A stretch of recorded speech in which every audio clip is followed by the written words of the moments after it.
Welcome to T. Naveen Paul Ministries. T Naveen Paul ministries में आप सभी का स्वागत We है। welcome you to study the Word of God together with us. हम आपका स्वागत करते हैं कि हम परमेश्वर के वचन को आपके साथ सीखें। Friends, we have been regularly meditating on the book of Revelation. मित्रों, हम प्रकाशित वाक्य की पुस्तक से अध्ययन को कर रहे हैं In our 74th episode, और ये हमारा 74वां एपिसोड है। we are going to study the 20th chapter of the book of Revelation. हम प्रकाशित वाक्य की पुस्तक से 20वें अध्याय से मनन करेंगे The verse of reference is verse 5 onwards. और आज के लिए वचन 5वें वचन से आगे है। But right from the beginning of this chapter, लेकिन इस अध्याय की शुरुआत से ही we see how Satan is tied up and put in the bottomless pit. हम देखते हैं कैसे शैतान को बांधा गया और उस सतह कुंड में डाला गया And then the thrones were kept for the God's people, और फिर परमेश्वर के लोगों के लिए सिंहासन को रखा गया and the saints of God judged the world, और परमेश्वर के संतों ने संसार का न्याय किया and also the angels who were fallen angels. और जो स्वर्गदूत पाप में गिर गए थे उनका भी न्याय करा। And then when the thrones were kept and the saints judged the world, और जब सिंहासन रखे गए और जब संतों ने न्याय को कर दिया, meanwhile there was a category of people who were again resurrected, and these were the martyrs. और फिर कुछ लोग और थे जिनका पुनरुत्थान हुआ और ये वो थे जो प्रभु में शहीद थे And they will reign with Christ for 1000 years. और वो 1000 के साल में परमेश्वर के साथ राज्य करें। To reign is a better job than to judge. और राज्य करना एक अच्छी बात है इस बात से कि न्याय करना। So saints will be happy because they will be judging. तो संत खुश होंगे क्योंकि वो न्याय करेंगे। The authority for judgment comes from Christ himself. न्याय करने का अधिकार यीशु की ओर से आता है। But more happy will be those saints who gave their lives for the Lord and will be ruling with him. लेकिन वो लोग ज्यादा आनंदित होंगे जिन्होंने प्रभु के लिए अपना जीवन दे दिया और वो लोग उसके साथ शासन करेंगे And they will be on an upper level with the Lord. और वो लोग प्रभु के साथ एक ऊंचे चरण पर होंगे And for 1000 years they will be ruling along with the saints. 1000 साल के लिए वो प्रभु के साथ राज्य करेंगे। But in verse 5 says, लेकिन 5वें वचन में ऐसा लिखा है, But the rest of the dead did not live again until the 1000 years were finished. जब तक ये 1000 वर्ष पूरे ना हुए तब तक शेष मरे हुए ना जी उठे। So this time of judgment and ruling तो ये न्याय का और शासन करने का समय is essentially a time of resurrection. ये पुनरुत्थान का समय भी है। So many of the saints will be resurrected saints and many of the martyrs will be तो resurrected. बहुत से संत, बहुत से शहीद जो है उनका पुनरुत्थान हो जाए। So this 1000 years judgment rule of Christ और ये जो 1000 साल का यीशु का राज्य है will contain not only the living saints who will be transformed, और ये सिर्फ उन जीवित संतों की बात नहीं हो रही है जो बदल दिए जाएंगे, but also the resurrected saints. लेकिन उस पुनरुत्थित संतों की भी बात हो रही So है। it will be a very, very, very beautiful gathering, तो ये बहुत ही खूबसूरत झुंड होगा for which the Bible talks again and again, इसके बारे में बाइबल बार बार बात that, करती है that the last trumpet will be blown, और अंतिम तुरही फूकी जाएगी and dead in Christ shall rise again first, और जो लोग प्रभु में मर गए हैं वो पहले जी उठेंगे and then those who will be living will be transformed. और जो जीवित है वो बदल दिए जाएंगे। This is written in the 4th chapter of the first letter to Thessalonians, और थिस्सलुनीकियों की कलीसिया के पहले पत्र में भी ये लिखा गया है in the 4th chapter. 4थे अध्याय में। So we read elsewhere also that there is a great resurrection which is going to come. तो हम दूसरी जगहों पर भी पढ़ते हैं कि एक बड़ा पुनरुत्थान लोगों पर आने वाला। Now we need to praise and thank God for giving us the privilege to suffer for him. और हमें परमेश्वर का धन्यवाद देना चाहिए कि उसने हमें अनुग्रह दिया कि हम उसके कारण दुख उठाएं। And blessed are the martyrs who will be suffering for the Lord. और धन्य है वो लोग जो प्रभु में तकलीफों को सहते हैं। The ones who sleep in the Lord are also blessed. जो प्रभु में सोए हैं वो तो आश्रित हैं, And more blessed are those who are martyred for the Lord, लेकिन जो प्रभु के लिए शहीद होते हैं वो ज्यादा आश्रित हैं because they all will rise again क्योंकि वो सब उठे जाएंगे to judge and rule with Christ. ताकि वो न्याय करे और यीशु के साथ राज्य करे। So the 5th verse says, 5वां वचन ऐसा कहता है, But the rest of the dead did not live again until the 1000 years were finished. This is the first resurrection. जब तक ये 1000 वर्ष पूरे ना हुए तब तक शेष मरे हुए ना जी उठे, यह तो पहला पुनरुत्थान है। So it's amply clear that there are two resurrections. तो यहाँ पर बड़ी स्पष्ट रीति से बता दिया गया है कि दो तरह के पुनरुत्थान। First resurrection will be the resurrection of godly people. पहला पुनरुत्थान प्रभु के लोगों का होगा। But while the godly people are raised, there will be many people who will not be raised. लेकिन जब ये प्रभु के जन जो है वो जिनका पुनरुत्थान होगा, बहुत से लोगों का पुनरुत्थान नहीं होगा। So the essence of Christian life is that we become worthy to be raised at the call of the last trumpet. और मसीह जीवन का सार ये है कि हमें इतने काबिल बनना है कि जब तुरही फूकी जाएगी तो हमारा पुनरुत्थान। This is the deciding factor of everybody who is upon this earth. ये हर एक उन लोगों के लिए न्याय करने का पॉइंट है जो पृथ्वी पर। Say that I have a standing as a Christian in this world. और आप कह सकते हैं कि मैं तो एक बहुत अच्छा मसीह था इस दुनिया में। But if you're not resurrected in the first resurrection, then you do not qualify. लेकिन यदि आपका पुनरुत्थान नहीं हुआ उस पहले पुनरुत्थान में तो आप सही नहीं थे। True purpose of a Christian life is to qualify for the first resurrection and be with the Lord for 1,000 years. सही मसीह जीवन का यही उद्देश्य होना चाहिए कि पहले पुनरुत्थान के समय उसका पुनरुत्थान हो जाए। And so that you become people of God to reign and rule with Him. ताकि आप प्रभु के जन बन जाए कि उसके साथ न्याय करे और शासन करे। There will be many people who have lived upon this earth but will not taste the first resurrection. बहुत से लोग हैं जो पृथ्वी पर रहे हैं लेकिन पहला पुनरुत्थान को चख नहीं पाएंगे। So life is determined by the first resurrection. तो आपका जीवन जो है वो आपके पहले पुनरुत्थान को बताएगा, Not with any resurrection. और कोई दूसरा पुनरुत्थान नहीं।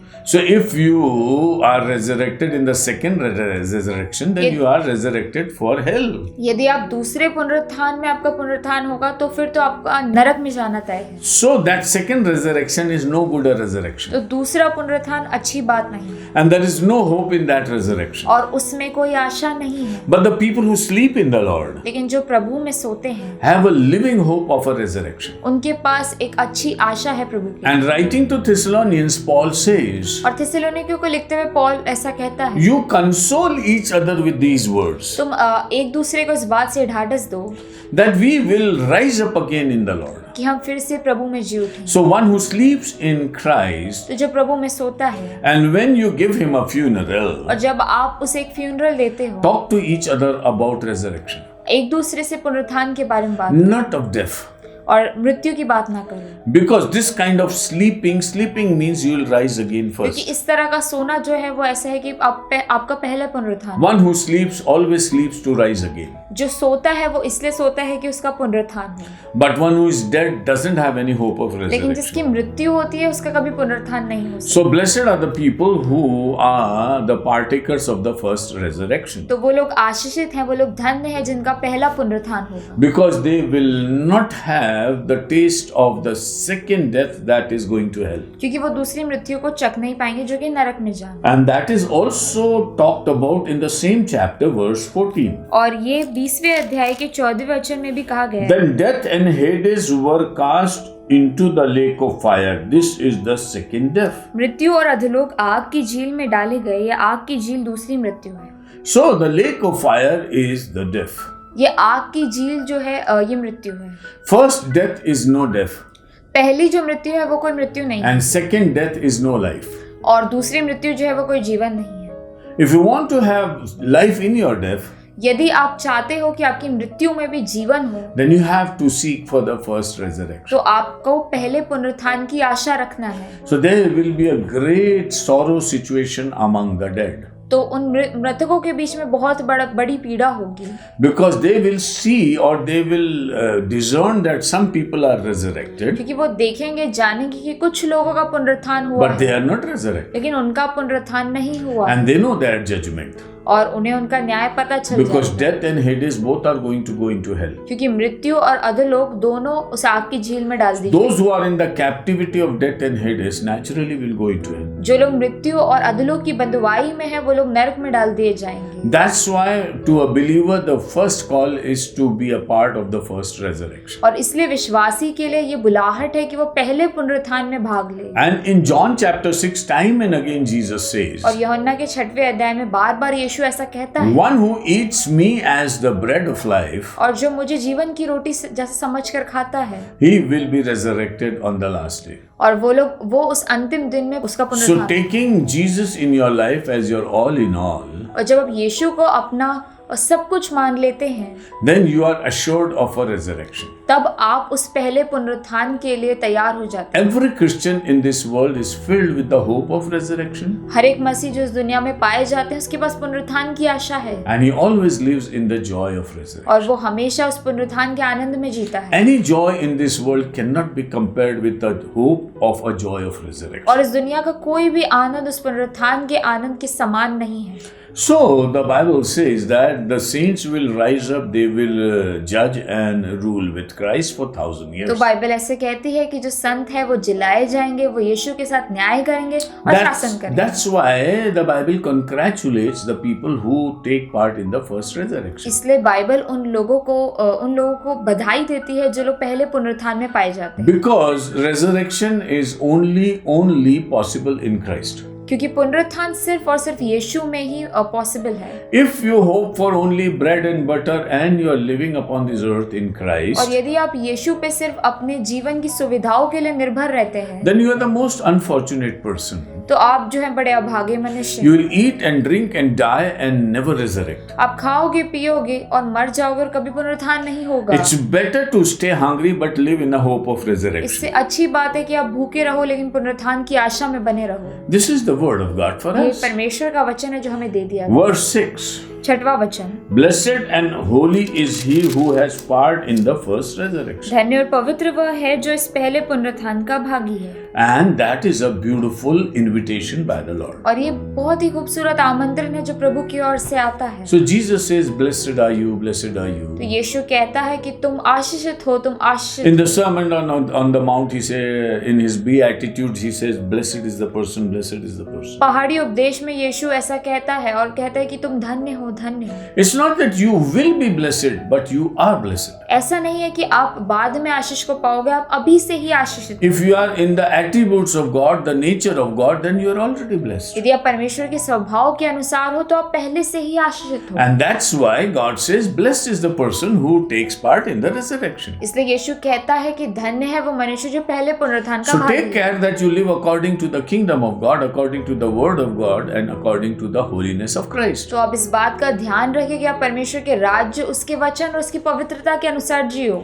So that you come into the holiness without which nobody will be able to see God. ताकि आप उस पवित्रता में आ सको जिसके बिना कोई भी प्रभु को देख नहीं In सकता। the book of Hebrews, the writer says, Seek for the holiness which will make you see God. और इब्रानियों की पुस्तक में लेखक ऐसा लिखता है कि उस पवित्रता को खोजो जिसके बिना कोई मसीह को देख नहीं सकता। So, like the wise virgins prepared to meet the groom, और जैसे वो समझदार कुंवारियां जो थी वो उस दूल्हे से मिलने के लिए तैयार थी, that's why we also need to be always ready and willing and prepared to meet the groom. वैसे हमें हमेशा तैयार रहना है और हमें हमेशा रेडी रहना है कि हम उस दूल्हे से मिल सकें। So, blessed is and holy is he who has part in the first resurrection. तो वहाँ पर ऐसा लिखा है कि धन्य और पवित्र वह है जो पहले पुनरुत्थान के भागी हैं। Holiness is the reason for resurrection, पवित्रता इसलिए क्योंकि वो पुनरुत्थान के लिए जरूरी है, and resurrection is a reward to holiness. और पुनरुत्थान एक पुरस्कार है उस पवित्रता का। Holiness and resurrection go hand in hand. पवित्रता और पुनरुत्थान साथ साथ में जाते हैं, One cannot be without the other.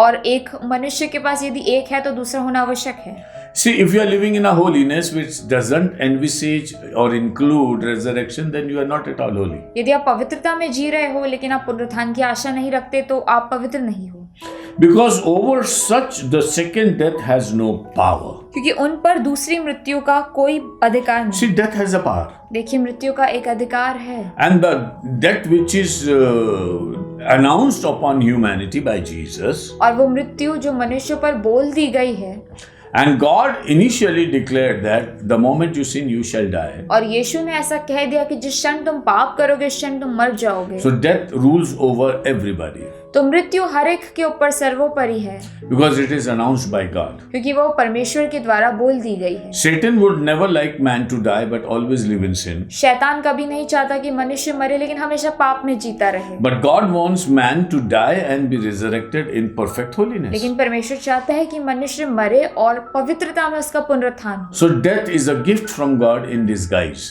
तो मृत्यु जो है वो परमेश्वर के द्वारा एक पुरस्कार समान है, Because the death of saints is dear to the Lord. क्योंकि संतों की मृत्यु प्रभु की दृष्टि में अनमोल है। And the people who are saintly say that for me to live is Christ and to die is gain. और जो लोग प्रभु में संत है वो कहते हैं कि मेरे लिए जीना मसीह और मरना लाभ है। So if you can see your biggest gain in your death, then you are a good believer. तो यदि आप मृत्यु में भी अपना सबसे बड़ा लाभ देख सकते हो तो आप सबसे अच्छे विश्वासी हो। Because death has power on the people who are to perish. क्योंकि मृत्यु का उन लोगों पे अधिकार है जो मिटने वाले हैं। But death has no power on the people who will get into the first resurrection. लेकिन मृत्यु का उन लोगों पे अधिकार नहीं है जो पहले पुनरुत्थान के भागी होंगे। They are free from the death of power. वो लोग मृत्यु के अधिकार से छूट गए। And as death is going to go into the hellfire, और जैसे मृत्यु आग की झील में चली जाएगी, so the saints have no connection, nothing to do with death. तो संतों का उस मृत्यु के साथ कोई भी कनेक्शन नहीं, Because they shall live forever with the Lord. क्योंकि जो संत हैं वो प्रभु के साथ 1000 सालों तक जिएंगे। If death has power on people, यदि मृत्यु का लोगों पर अधिकार they'll go होता to hell. तो वो लोग नरक जाएंगे। If they go to hell, यदि वो नरक जाएंगे they will never be the priests of God. तो वो परमेश्वर के संत कभी नहीं हो सकते। But the one who get into the first resurrection, लेकिन जो पहले पुनरुत्थान के भागी हैं, it is written they will be free from death. और ऐसा लिखा है कि वो मृत्यु से आजाद There will होंगे। be no death, वहां पर कोई मृत्यु नहीं no होगी, tears, no pains. कोई आंसू नहीं, कोई रोना नहीं। As written in the 21st chapter, first para of Revelation. जैसे प्रकाशित वाक्य की पुस्तक के 21वें अध्याय में लिखा है, There will be no death. वहां पर कोई मृत्यु नहीं होगी। So a believer can always live in the joy of a deathless eternity. और विश्वासी हमेशा उस अनंत काल की आशा में जीता है जिसमें कोई मृत्यु नहीं है। Even the shadow of death is not upon you. और मृत्यु की परछाई भी नहीं है। When the shadow is not there, जब मृत्यु की परछाई भी नहीं, when the power is not there, जब अधिकार भी नहीं है, and when you are free of death, और जब हम मृत्यु से आजाद हैं, then they shall be priests of God and of Christ. तब वो परमेश्वर के और यीशु के संत कहलाएंगे।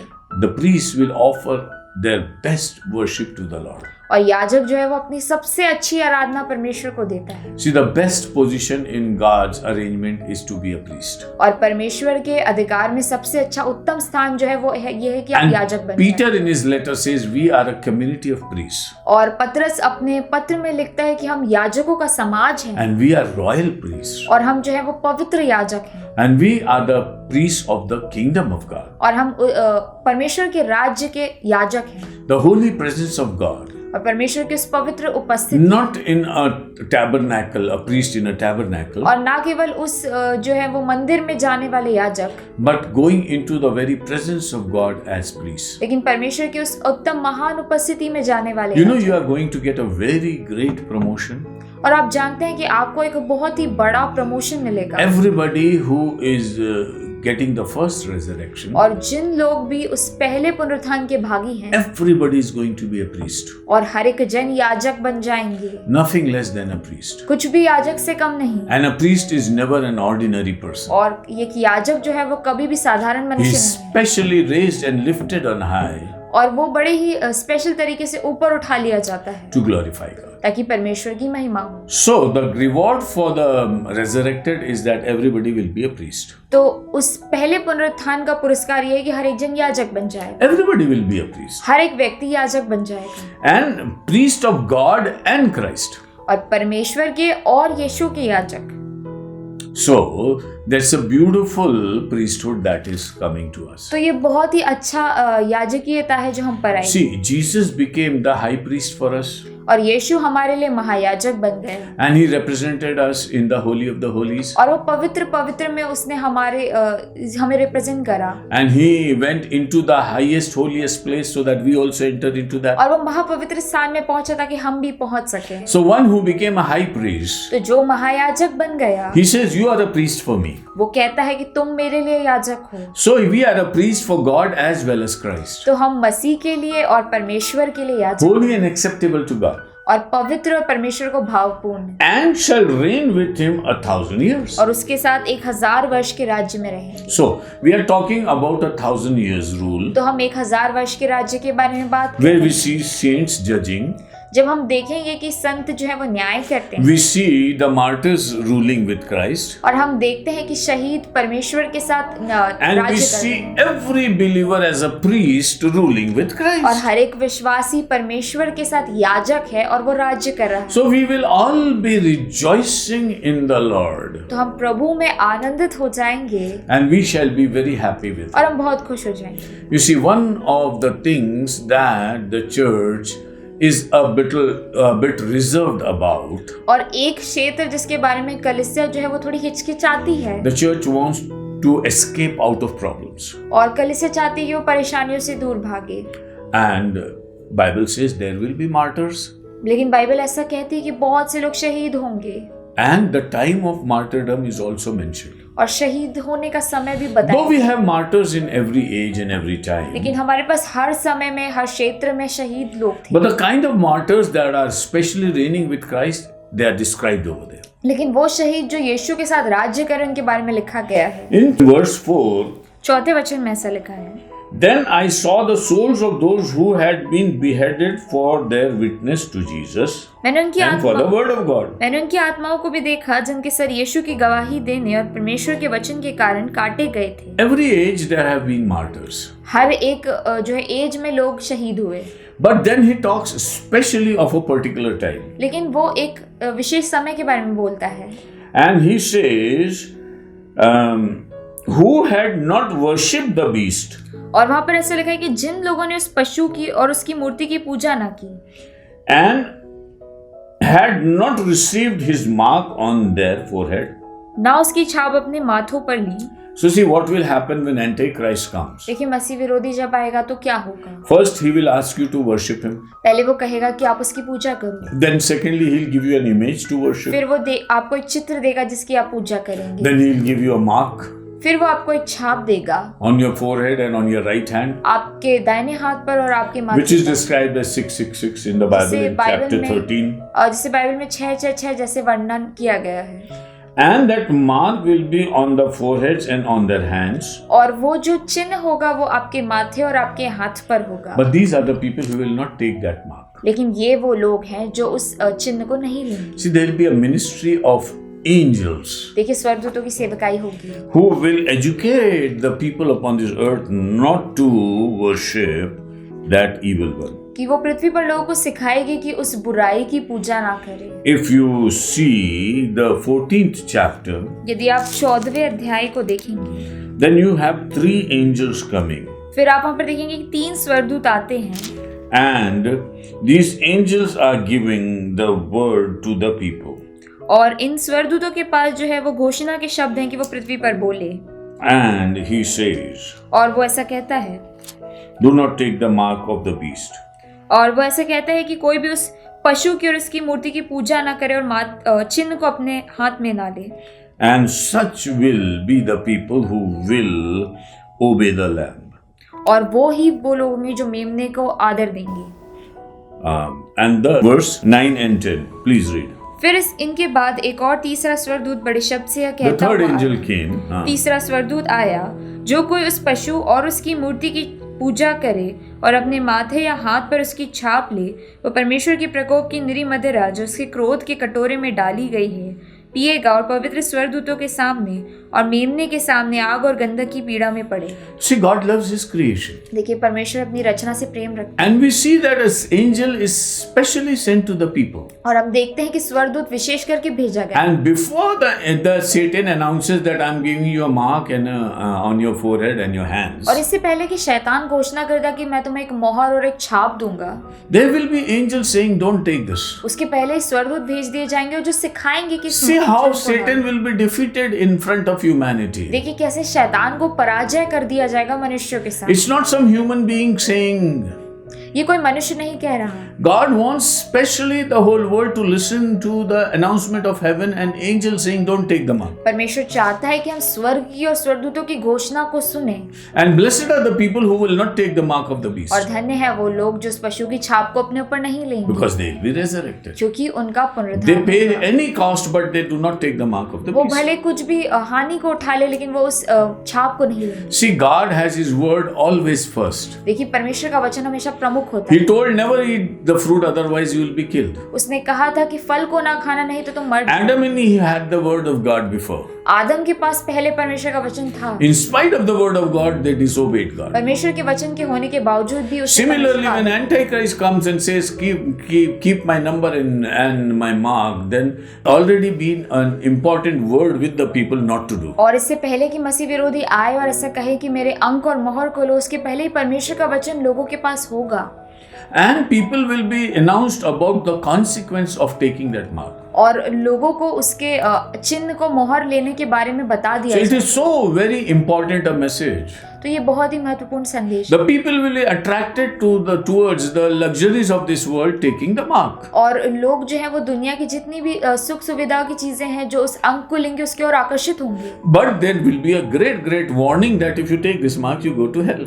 लेकिन एक बड़ी चेतावनी लोगों के पास पहले से दे दी जाएगी कि यदि तुम चिन्ह को लोगे तुम नरक में जाओ। And Holy Spirit who is poured upon this earth will help people not to take the mark. और पवित्र आत्मा जो कलीसिया पर उंडेल दिया जाएगा वो उनकी मदद करेगा कि वो अंक को And at the cost of martyrdom, there will be innumerable people who will not take the और mark. भले ही लोगों को शहीद हो जाना पड़े लेकिन बहुत से ऐसे लोग होंगे जो उस चिन्ह को नहीं लेंगे। We learn that if we have the word of God in our heart, और हम इस बात को जानते हैं यदि परमेश्वर का वचन हमारे हृदय में होगा we are equipped to face Satan and defeat him. और हम इस चीज के लिए तैयार रहेंगे कि हम शैतान का सामना करें और उसे पराजय कर दें। So the church should not be in escapism, तो कलीसिया को चीजों से भागना नहीं है, but say, "God, give me a privilege." लेकिन कलीसिया को परमेश्वर से प्रार्थना करनी है कि उसे सौभाग्य मिले, Because martyrdom is a special privilege. क्योंकि प्रभु के लिए शहीद होना एक बहुत बड़ा सौभाग्य। Those who have given their life for Christ will be a very different class. और जो लोग प्रभु के लिए अपने जीवन को दे देते हैं उनका एक अलग ही स्थान है। And when we see the fifth seal open, और हम जब देखते हैं कि पांचवी मोहर खोली गई, this is in the 6th chapter of the book of ये Revelation. प्रकाशित वाक्य के 6वें अध्याय में है।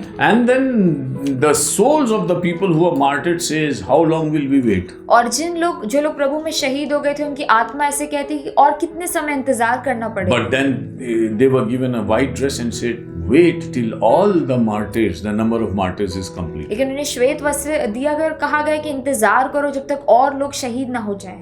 The church is looking for the 1000 years rule. कलीसिया 1000 साल के उस शासन का इंतजार But करती है, God is dearly looking for the martyrs. लेकिन परमेश्वर शहीदों को ढूंढता है। Don't try to escape yourself. अपने आप को बचाइए नहीं, Escapism means losing an honor in heaven. और अपने आप को कठिन परिस्थितियों से बचाना यानी कि ऐसा है कि उस आदर को खो देना।